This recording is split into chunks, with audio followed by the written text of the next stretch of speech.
We had an officer from Greater Manchester Police get just suspended, for stamping his foot on a suspect's head, which is, I mean, he literally stamped on the guy's head. Like, he could have f***ing killed him. Didn't you try tasering first? Did you shoot him in the kneecap at least? Weren't there like 3 of you on one?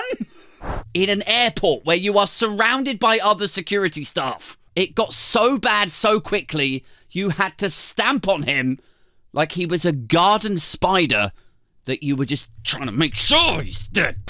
I mean, how did you guys respond to the footage? People in the live chat, did you see the footage? Have you seen how violent? But that's Manchester Police. Then we had a London Metropolitan Police officer for admitting that he stole, I think it was £113, about 100 quid from a dead man's wallet. So we've got violent, deadly assault, we've got stealing, we've got robbing.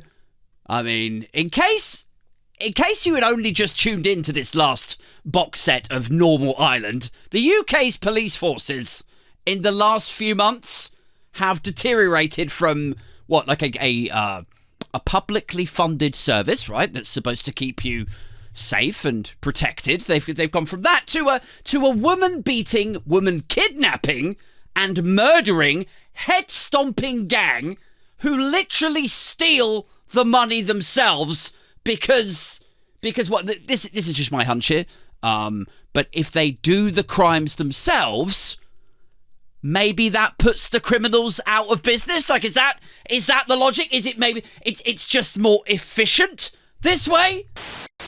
Are all of these bad apples actually just undercover cops? You know, and it's got a bit out of hand. You know, like they're on some Daniel Day-Lewis shit. Like that's what it actually is. Is they're coppers and they were sent undercover to engage in crime, and actually they've gone a bit Daniel Day-Lewis with it. I think that's what's happening.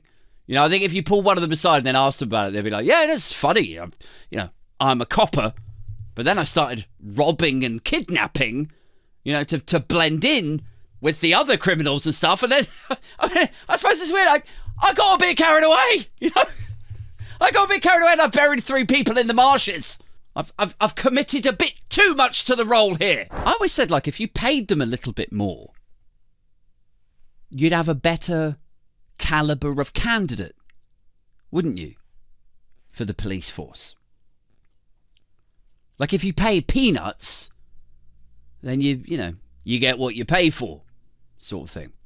Like, it's not a perfect example, but if I draw a parallel for you, if I want to hire a supermarket manager, right, box standard supermarket manager, but I'm only paying £19,000 a year in the home counties, I mean, I could probably find somebody who wants to be a supermarket manager for sure. I could find somebody that would want to do that role. I think, like, they would like the authority of it, perhaps. They would like the title. I mean, the fact that they can go and tell their mates down the pub that they are a manager, that somebody gave them a role as a manager. I'm in charge of the whole deli section. But nobody's who's actually qualified to be a manager with common sense and maturity and experience. Nobody like that is going to do that job for 19k, because there's other jobs out there that they could pick that would satisfy and they would end up earning 28k or 35k. So who is left for 19k if I want to hire my supermarket manager? Who have I got to choose from for £19,000? Who's left? The people for whom £19,000 is a pretty good deal. Who would that be? That would be, people who currently are working in retail. Maybe there's nothing wrong with that, but like that would maybe they could step up and be a manager. Maybe, a cleaner who's earning, I don't know, the equivalent of 12k or 14k a year after tax, or so, like maybe they would want to step. Like the pool is just so shallow at that point. Maybe you'll get lucky with your 19k job offer and job spec. maybe you'll get lucky and find somebody who does come from that, and 19k is actually enough for them. Maybe you'll find one or two like that. But then you'll just lose them like in 6 months' time because another supermarket will go, why are you being a supermarket manager for 19k? We pay them 28 over here. Come over here. You just lose them. Plus, if we're actually talking about this as a parallel to the Metropolitan Police, right? You might find one or two that might take that job, but you have to hire 5,000 of them.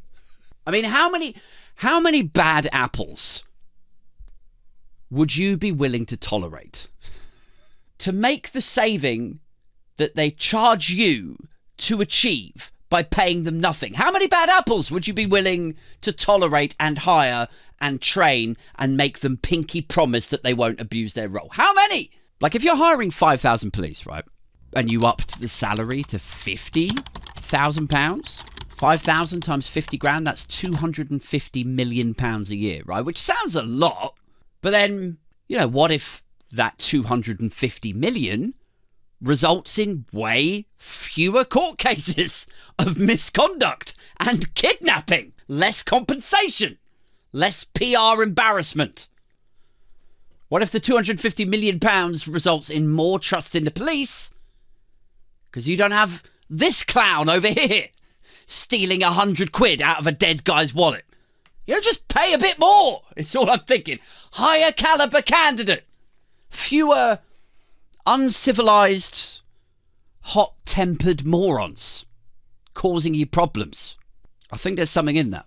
And if you don't believe me, just look at the city, right? Not the City of London Police, the actual city, right? The banks, the investment managers, the hedge funds, all right? They pay 6-figure salaries, all right? And there are absolutely no crimes in the City of London whatsoever. Okay, so I'm not saying that it's a foolproof theory or whatever. There's something in it.